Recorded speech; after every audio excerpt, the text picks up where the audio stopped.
नमस्कार, बहुत बहुत स्वागत करता हूं आप सभी का मैं ऑनली न्यूज इंडिया पर।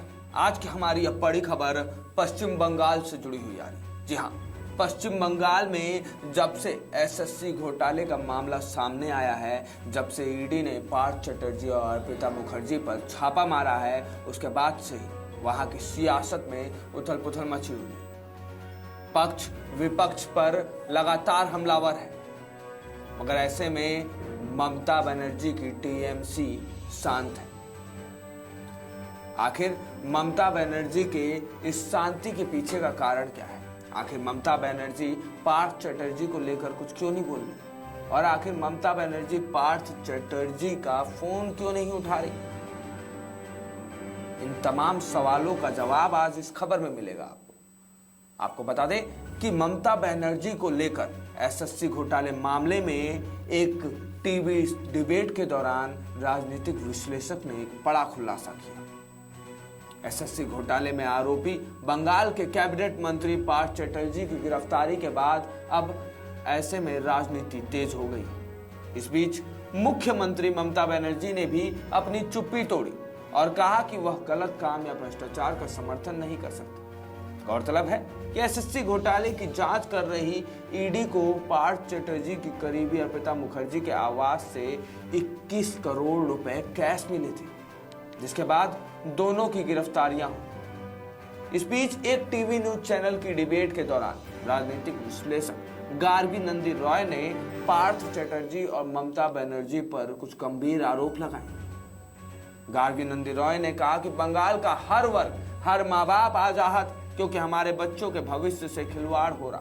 उन टीचर को रखा गया है जिन्होंने ब्लैंक पेपर दिया था टीचर्स एग्जामिनेशन में, और बदले में 15 से 20 लाख रुपए दिए गए थे। हमने ऐसे वीडियो देखे हैं कि जो बंगाली की टीचर हैं उनको बांग्ला की स्पेलिंग भी नहीं बोलनी आती। कोई पार्टी में कुछ लोग चोर होते हैं, लेकिन टीएमसी ऐसी पार्टी है जिसने चोरों की ही पार्टी बना दी। ऐसे में ममता बनर्जी पर राजनीतिक विश्लेषक गार्गी का यह आरोप किस हद तक सही है, और आखिर क्यों ममता बनर्जी को लेकर गार्गी ने यह आरोप लगाया, चलिए आपको दिखाते हैं। आगे बढ़ने से पहले अनुरोध है कि खबर पसंद आए तो खबर पर लाइक शेयर तो करिएगा ही, साथ में कमेंट करके अपनी राय, अपनी प्रतिक्रिया जरूर रखिएगा। हमें जरूर बताइएगा कि बंगाल में जो शिक्षक घोटाले में मामले में पार्थ चटर्जी ममता बनर्जी के सबसे नजदीकी मंत्री का गिरफ्तारी हुई है, उस पर आपका क्या कहना? क्या इसमें ममता दीदी का हाथ नहीं था?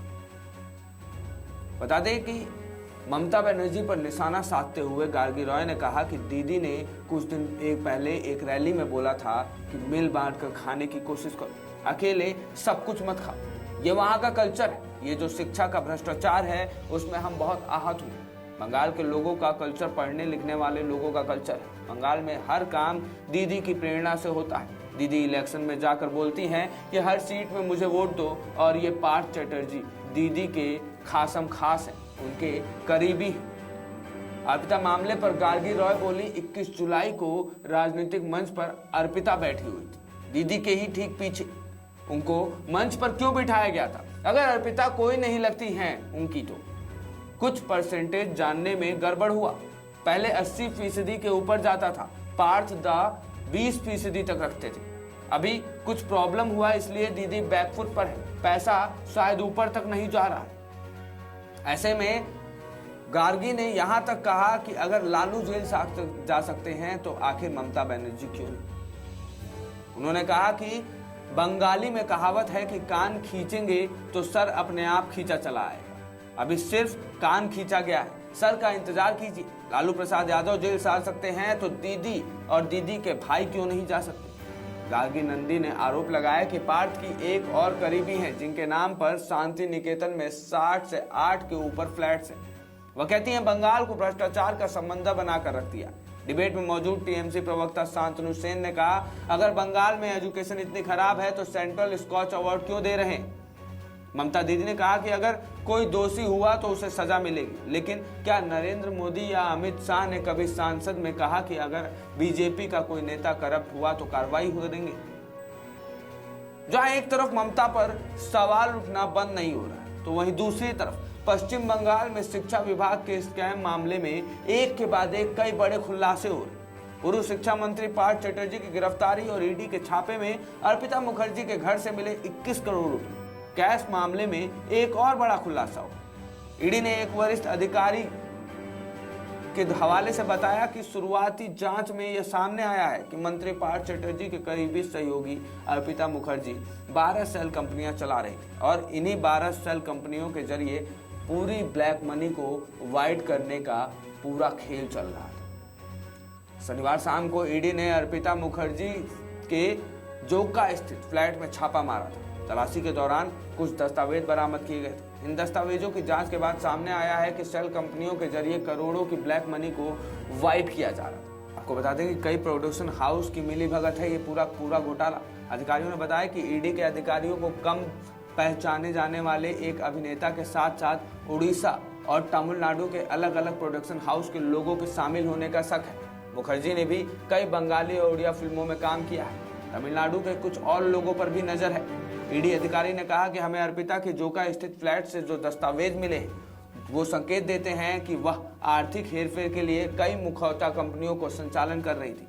हमारे पास ऐसी करीब 12 कंपनियों के दस्तावेज हैं। उड़ीसा और तमिलनाडु के लोगों की संलिप्तता हो सकती है। इनके बारे में हमारा मानना है कि उन्होंने पैसे को इधर से उधर किया है। वहीं उड़ीसा के प्रोडक्शन हाउस पर भी निगाहें। एजेंसी के अधिकारी ने कहा कि ईडी उड़ीसा और तमिलनाडु के कुछ लोगों पर कड़ी निगाह रखी और उनसे जल्द पूछताछ की जा सकती है। उन्होंने कहा, हम यह पता लगाने की कोशिश कर रहे हैं कि क्या अर्पिता ने किसी फिल्म प्रोडक्शन हाउस में निवेश किया है। हमारे पास ऐसा मानना है कि कई दस्तावेज, फाइल, हस्ताक्षर मिले हैं जो कि ये बात साबित करते हैं। कोलकाता की एक अदालत ने रविवार को मुखर्जी को एक दिन की ईडी के हिरासत में भेज दिया था। उन्हें उनके आवास पर लंबी पूछताछ के बाद गिरफ्तार कर लिया गया था, जहां से बड़ी मात्रा में नकद और अन्य कीमती सामान कथित रूप से बरामद हुए। कोलकाता के सीजीओ परिसर लाए गए पार्थ चटर्जी। इधर एम्स के अधिकारियों ने बंगाल के मंत्री पार्थ चटर्जी को स्वास्थ्य संबंधी गंभीर समस्याएं हैं, लेकिन उन्हें अस्पताल में भर्ती होने की जरूरत नहीं है बताया। जिसके बाद पश्चिम बंगाल के मंत्री और पूर्व शिक्षा मंत्री पार्थ चटर्जी को एम्स से छुट्टी मिलने के बाद भुवनेश्वर एयरपोर्ट लाया गया। यहां से उन्हें सीधे कोलकाता के सीजीओ परिसर में लाया गया। यहां वह 3 अगस्त तक ईडी की गिरफ्त में रहेंगे।